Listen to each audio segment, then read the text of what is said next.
오늘 함께 볼 하나님의 말씀은 마태복음 17장 말씀입니다. 마태복음 17장 말씀은 예수님께서 변화하는 장면, 변화산 사건이 등장하고요. 그 다음에 귀신 들린 아이를 치유하는 장면이 등장합니다. 그리고 예수님께서 십자가에 달려 돌아가실 것을 두 번째 말씀하시는 내용이 등장하고, 마지막으로 성전세를 납부하는 그 논쟁에 대한 이야기가 등장하죠. 특별히 15절에 아들을 위해서 찾아온 한 아버지가 등장하는데요. 이렇게 시작합니다. 주께서 내 아들을 불쌍히 여기소서. 그가 간질로 심히 고생하여 자주 불에도 넘어지며 물에도 넘어지는지라 라고 말합니다. 간질로 심하게 고통을 받고 있었던 아들을 안타까워한 아버지가 예수님께 찾아와 그 아들의 상태에 대해서 표현하고 있는 것이죠. 불에도 넘어지고 물에도 넘어진다는 것입니다. 그리고 이어지는 말씀은 그 아버지가 제자들에게 찾아가서 병 낫기를 구했으나 낫지 못했다라고 말합니다. 예수님은 그 이야기를 듣고 꾸짖으시고 그 아들을 데리고 오라고 하죠. 그리고 병을 낫게 해주십니다. 그때 제자들은 예수님께 물어봅니다. 19절 말씀입니다. 이때 제자들이 조용히 예수께 나와 이르되 우리는 어찌하여 쫓아내지 못하였나이까? 라고 물어봅니다. 제자들이 어떻게 우리는 그렇게 예수님처럼 기적을 행하지 못했습니까? 또 귀신을 쫓아내지 못했습니까? 라고 물어보는 장면이죠. 그때 예수님의 대답은 이렇습니다. 20절 말씀입니다.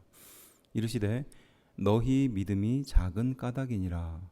진실로 너희에게 이르노니 만일 너희에게 믿음이 겨자씨 한 알만큼만 있어도 이 산을 명하여 여기서 저기로 옮겨지라 하면 옮겨질 것이요 또 너희가 못할 것이 없으리라 라고 말씀하는 것이죠. 예수님은 이 말씀을 하시면서 제자들이 그렇게 귀신을 쫓아내지 못하는 이유가 무엇이냐? 믿음이 작은 까닭이다 라고 말씀하시는 겁니다. 믿음이 작다. 예수님은 겨자씨 한 알과 같은 작은 믿음이라도 있으면 기적이 나타난다라고 말씀하시고 너희 또한 그렇게 할 수 있다라고 말씀하시죠. 여기서 우리가 좀 주목해서 봐야 될 내용이 믿음이 작다라고 예수님께서 말씀하시는 그 내용입니다. 믿음이 작다는 것을 무엇을 말하는 것일까요? 믿음이 없다는 것을 말하는 걸까요? 생각해 보면 이 믿음이 작다라는 것은 예수님께서 그 앞전 내용들을 살펴보면 믿음에 대해서 칭찬했던 사람들이 있습니다. 백부장도 있었고요.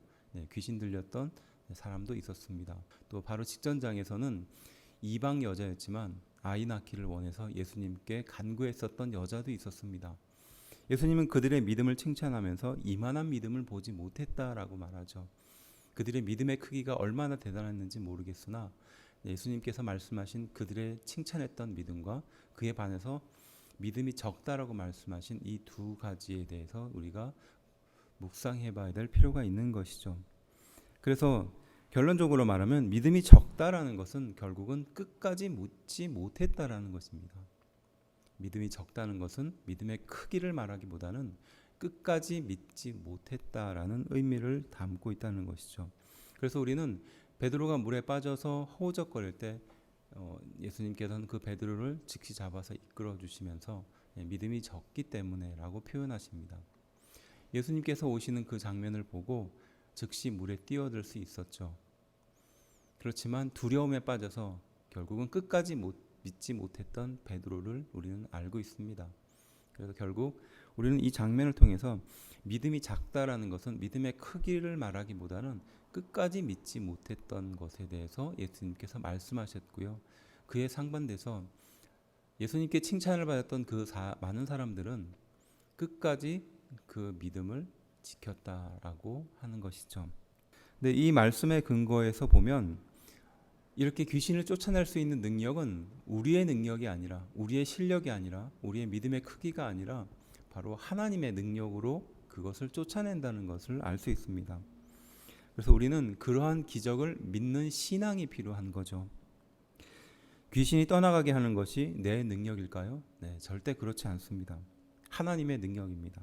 그렇다면 그 하나님의 능력을 믿고 마지막까지 붙드는가? 그것은 좀 다른 문제죠.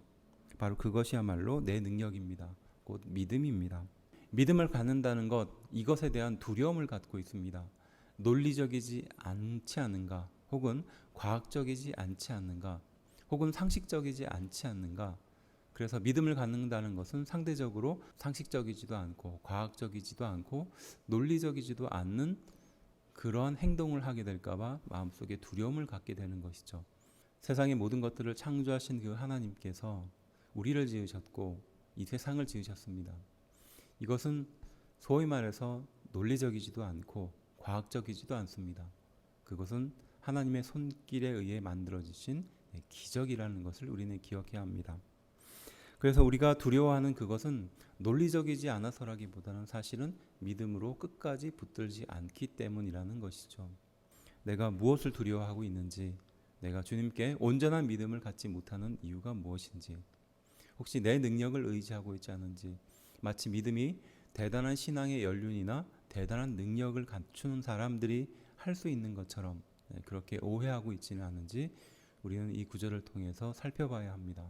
예수님은 겨자씨 한 알만한 믿음만 가지고 있어도 이 산에서 저 산으로 옮길 수 있다라고 말씀하십니다. 그리고 또한 그렇게 할 수 있다라고 말씀하시죠.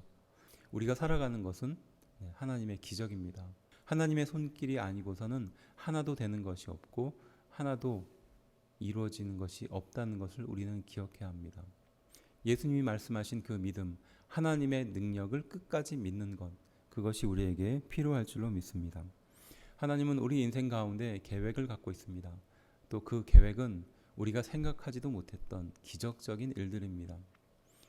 생각하지 못했던 사람들이 하나님을 믿고 회복하고 돌아옵니다. 예상하지 못했던 일들이 우리 인생 가운데 끊임없이 일어납니다. 그것이 우리가 소위 말하는 논리적이지 못하고 과학적이지 못한 기적적인 사건들입니다.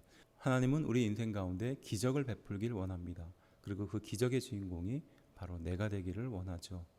하나님은 우리 가운데 능력을 베풀어 주시는 분입니다.